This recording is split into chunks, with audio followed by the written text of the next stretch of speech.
ኢዩም ሕዝቡን ሁሉ ሰብስቦ አክዓብ በኣልን በጥቂቱ አመለከው፣ ኢዩ ግን በብዙ ያመልከዋል። አሁንም የበኣልን ነቢያት ሁሉ አገልጋዮቹንም ሁሉ ካህናቱንም ሁሉ ወደ እኔ ጥሩ፣ ማንም አይቅር፣ በዓል ታላቅ መስዋዕት አቀርባለሁ። ይህ ሊባኖስ ሚዲያ ነው።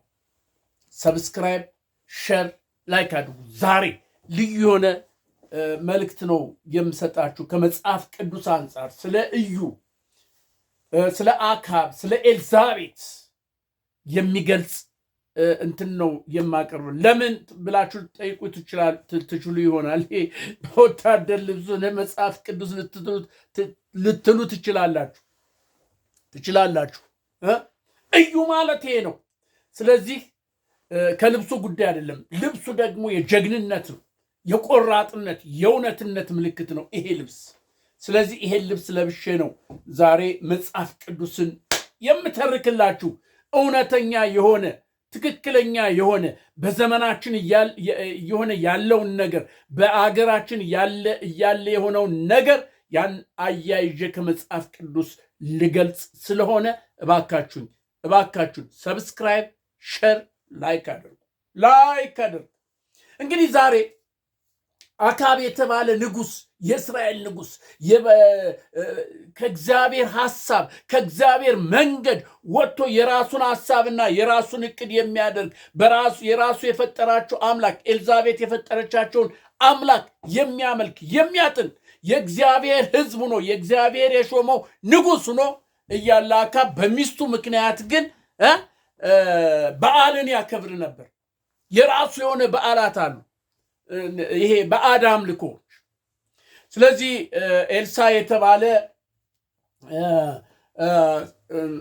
ኤልሳ የተባለውን ነቢይ ሁላችንም የምናውቀው ነው። በ12 ጥማድ በሬ እያረሰ የነበረ ኤልያስ የቀባው 12 በሬ ጥማዶችንም አርዶ ኤልያስን ተከትሎ እስከሚነጠቅ ድረስ በአውሎ ነፋስ አብሮት የነበረ የኤልያስ እጥፍ ድርብ ቅባት በኤልሳ ላይ የነበረ ነው እና ስለ ኤልሳ ብዙዎቻችሁ ታውቃላችሁ ብዬ እገምታለሁ። ኤልሳ ማለት እንግዲህ በኤልያስ የተቀባ በእግዚአብሔር ዘንድ የተመረጠ 3 ዓመት ሰማይና ምድርን የዘጋ ታላቅ ነቢይ፣ የእግዚአብሔር አፍ በቁራ የተመገበ እመበለት 3 ዓመት በትንሽ ዘይትና ትንሽ ዱቄት ያቺ 3 ዓመት ሙሉ ጠግበው ከነ ልጆቿ እሱ እየበላ አድርገው ከዛ መጨረሻ ላይ እግዚአብሔር ለአክዓብ ተገለጣለ።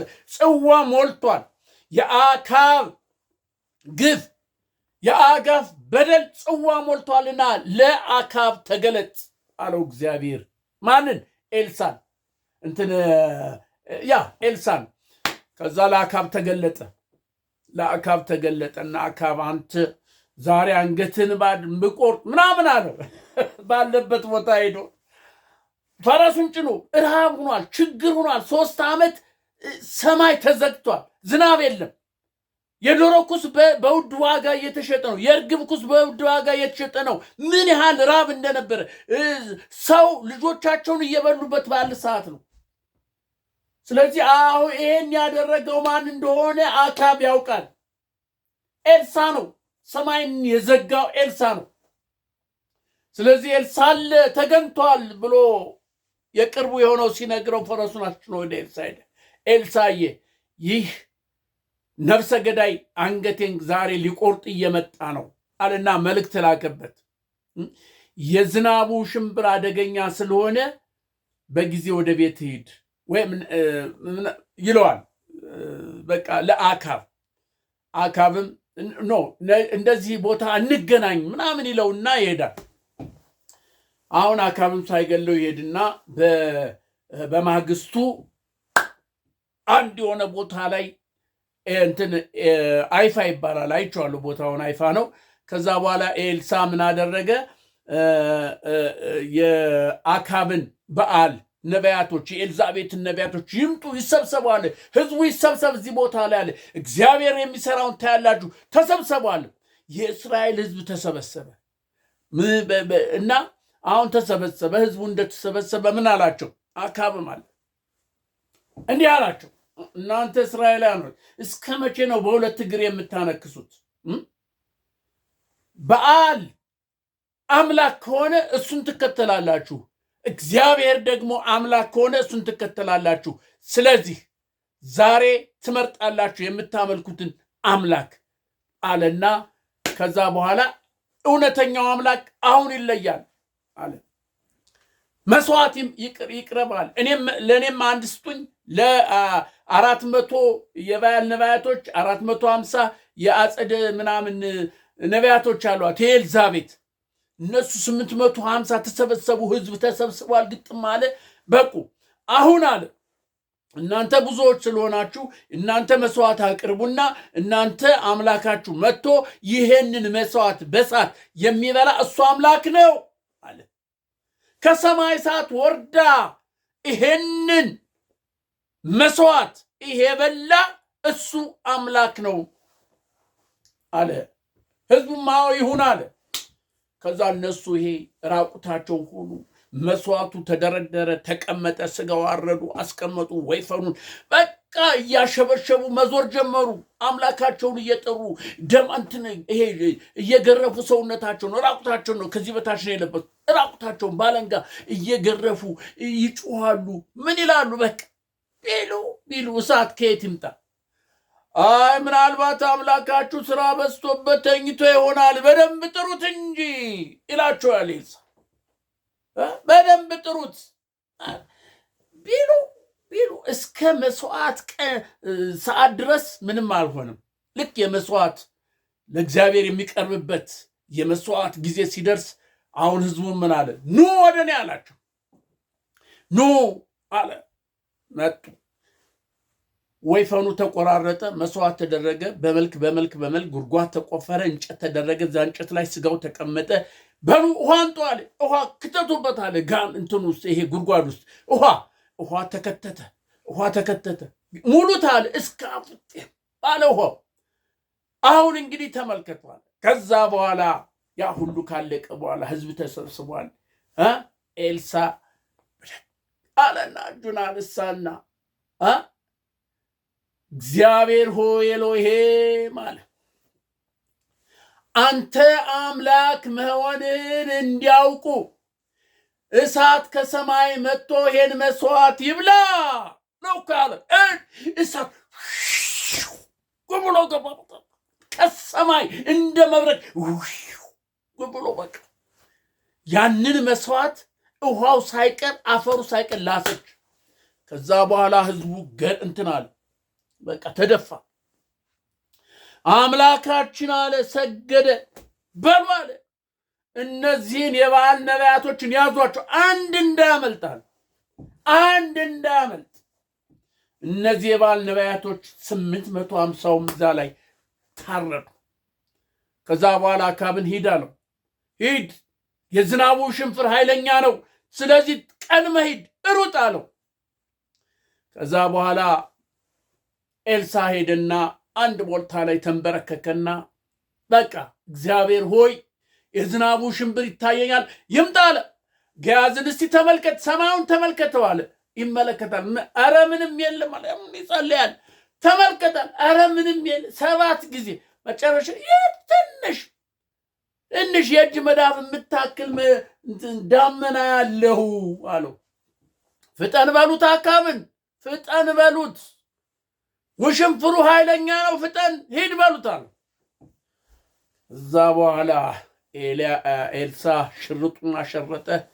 ከፈረሱ ከሰረገላው ፊት ይወጣ። ሰረገላው ይፋንናል። አካብን ይዞ እሱ ፊት ያለ ህዝና መጣላ እናቴ ትርክርክ ከደረጋ ይሄን ጉድ ማን ትሰማለች? ኤልዛቤት ሰማች። አካብ ሰማች። 850ዎችን ነቢያትሽን አስገደላቸው ኤልሳ የሚባል ነብይ ሲሏት ተናደደች፣ ጥርሷን ነከሰች። ለኤልያስ ሂዱና ዛሬ ነፍስ በላይ ብትቆይ እኔን ያድርገኝ ብላ መልእክት ላከችበት። ስትልክበት በቃ ተውት። ተንቀጠቀጠ፣ ፈራ። ነቢይ እኮ ነው። የእግዚአብሔር አፍ የእግዚአብሔር ነገር የሚገለጥበት እግዚአብሔር ፈራ፣ ደነገጠ። ብዙ ነው ታሪኩ፣ እዚያ አልሄድም። አሁን እንደዚህ ከሆነ በኋላ ማን ሞተ? አካብ ሞተ። አካብ ሲሞት በአካብ ቦታ ልጁ ማን ነው? ልጁ እንትና የአካብ ልጅ ነገሰ። ኢዮራም ነገሰ።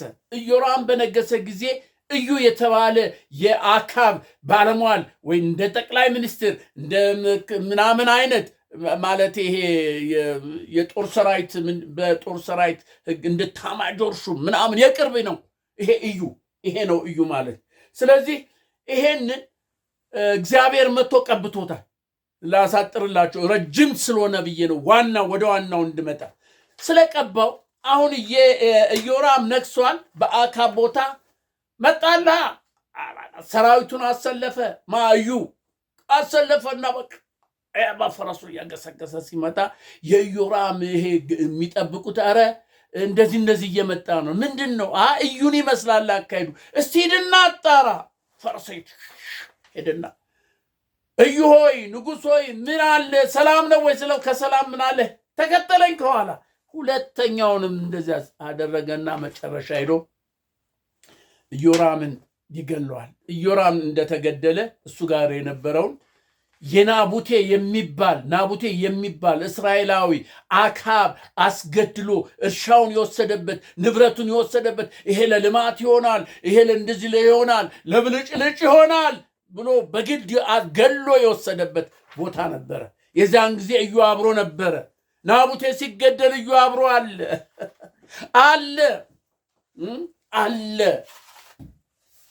አለ።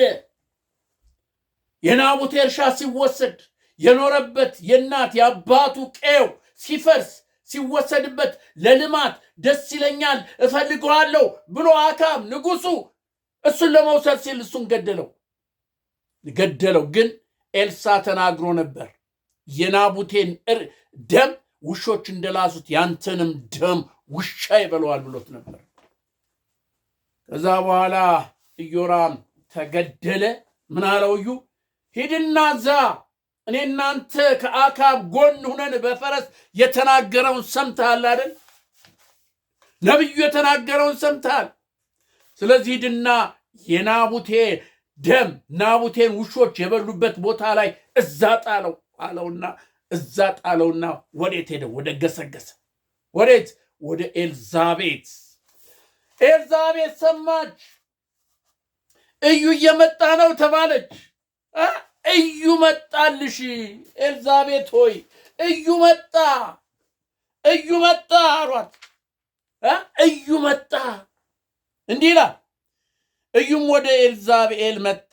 ኤልዛቤልን በሰማሽ ጊዜ ዓይኗን ተኳለች፣ ራሷንም አስጌጠች፣ በመስኮትም ዘልቃ ትመለከተው ነበር። እዩም በበሩ ሲገባ ጌታውን የገደለ ዘምሬ ሆይ ሰላም ነውን አለችው። ፊቱንም ወደ መስኮት አንስቶ ከእኔ ጋር ማን ነው አለ። ከእኔ ጋር ማን ነው አለ። 2-3 ጃንደረቦች ወደ እርሱ ተመለከቱት። እርሱም ወደ ታች ወርውሯት አለ። ወረወሯትም፣ ደሟም በግንቡና በፈረሶች ላይ ተረጨ። ረገጧትም፣ በገባም ጊዜ በላ ጠጣ። ከዚያም በኋላ ይቺ የንጉሥ ልጅ ናትና ወስዳችሁ ቅበሯት፣ አጥታችሁ ለቃቅ ምናምን አለ። ተመልከቱ፣ መጣ። ያቺ ኤልዛቤት እንትናን ያስገደለች ናት። ይህንን ናቡቴን ያስገደለች ናት። ምንድን ነው የሚከፋ? የእሱ እርሻ ነው የምትፈልግ በለው። ንጉሥ አይደለም እንዲ አንተ የእስራኤል የፈለግኮ ማድረግ ትችላለህ። ዛሬ ማን ነው የፈለገውን እያደረገ ያለው? ደስ ያለውን በዓይኑ የሞላውን አንሳው ለልማት ለምን እያለ የሚወስደው ማን ነው? ንገሩኝ እስቲ። የኤልዛቤት መንፈስ በኢትዮጵያ ምድር የገባ የኤልዛቤት መንፈስ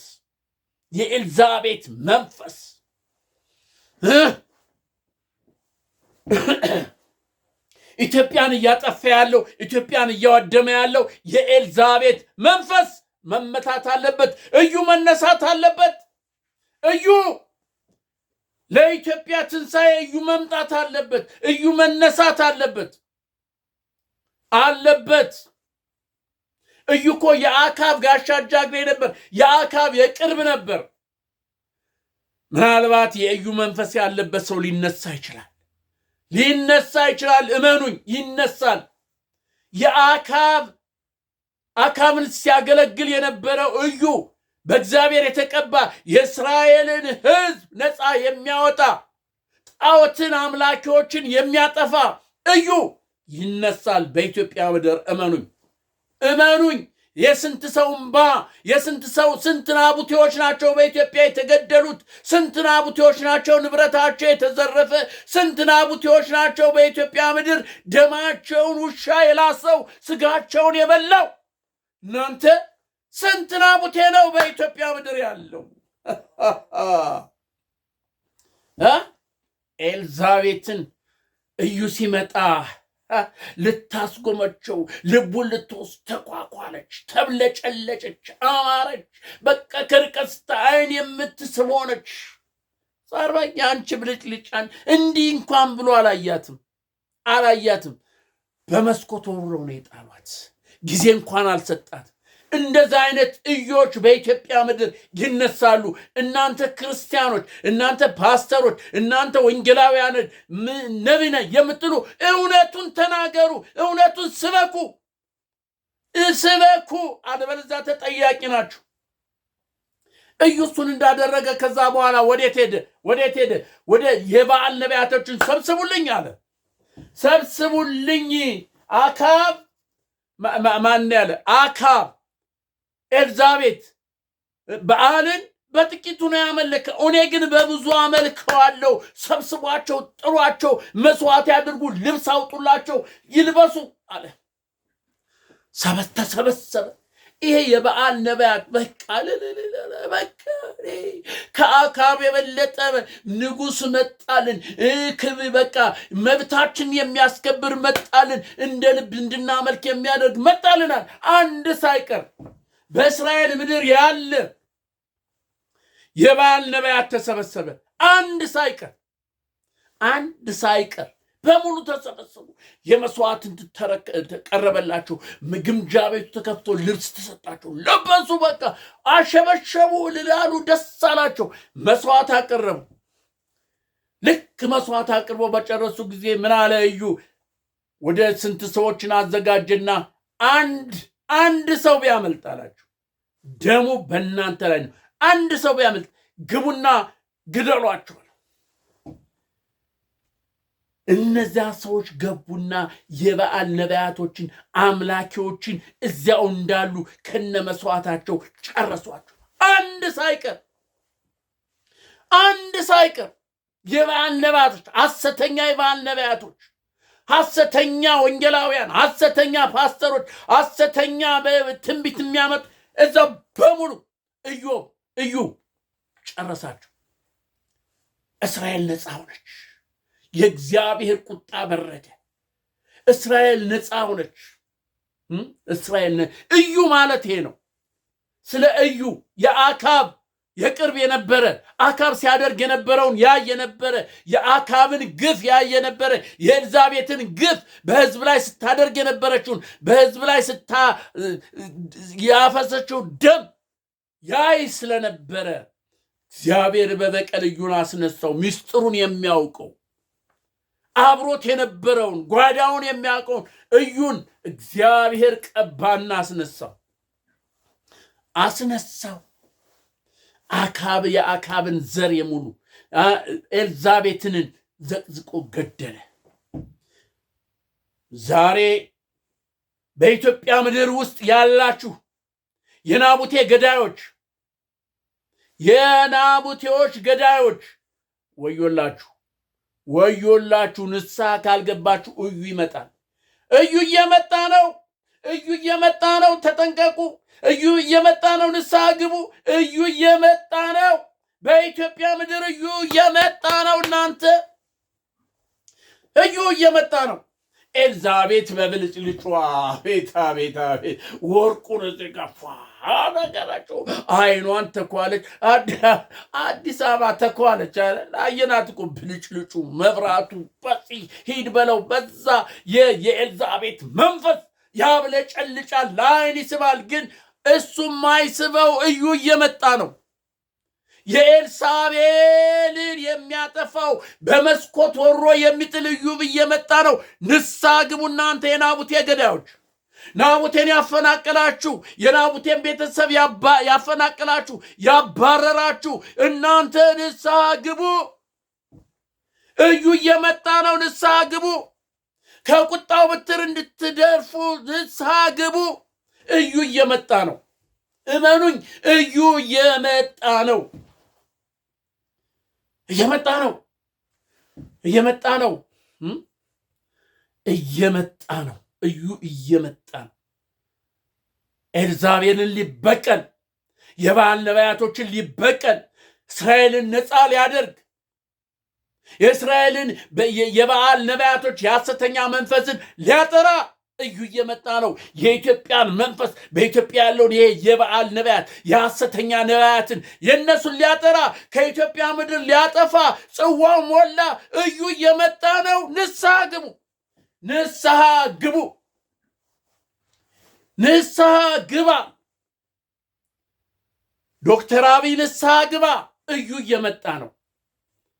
እዩ እየመጣ ነው። ንስሐ ግባ። ንስሐ ግባ። ንስሐ ግቡ። የናቡቴን ደም ውሾች ያስላሳችሁ፣ ናቡቴን የገደላችሁ፣ የናቡቴን ንብረት የዘረፋችሁ፣ ናቡቴን ከርስቱ የነቀላችሁ ንስሐ ግቡ። እዩ እየመጣ ነው። እየመጣ ነው። እዩ እየመጣ ነው። እነግርሃ እውነቱን እናገራለሁ። እግዚአብሔር ቃል ተመርኩዤ ነው የምናገር። ይሄን ቃል ይዤ ነው የምናገረው። ዝም ብዬ አይደለም የምናገረው። እግዚአብሔር በአንድም በሌላም ይናገራል። ስማ፣ ስሙ። የናቡቴ ደም አፍሳሾች፣ የናቡቴን ርስት ወሳጆች ስሙ። የናቡቴ ደም ጮሆ እዩ መጣ። እዩን አስነሳው። እዩ እየመጣ ነው። ንስሐ ግባ። ንስሐ ግባ። ጊዜ አለህ። ንስሐ ግባ። እዩ እየመጣ ነው። የኤልዛቤት መንፈስ ሊቀጠቀጥ ሊመታ፣ የኤልዛቤት መንፈስ የሐሰተኛ ነቢያት መንፈስ ሊመታ ሊቀጠቀጥ፣ በእግዚአብሔር ስም የሚነግድ መንፈስ ለዘላለም ሊወገድ፣ ለዘላለም ሊያስወግድ፣ ኢትዮጵያ በእውነተኛ መንፈስ በእግዚአብሔር መንፈስ ልትሞላ የሚያስችል እዩ እየመጣ ነው። እየመጣ ነው። ደም የሚበቀለው እዩ እየመጣ ነው። የናቡቴን ደም የሚበቀለው እዩ እየመጣ ነው። የበዓል ነቢያቶችን የሚያስወግደው እዩ እየመጣ ነው። ኢትዮጵያን ከባዕድ አምልኮ ከውሰተኛ ሐሰተኛ ነቢያት የሚያጠራው እዩ እየመጣልህ ነው። እመነኝ፣ እየመጣ ነው። ስማኝ።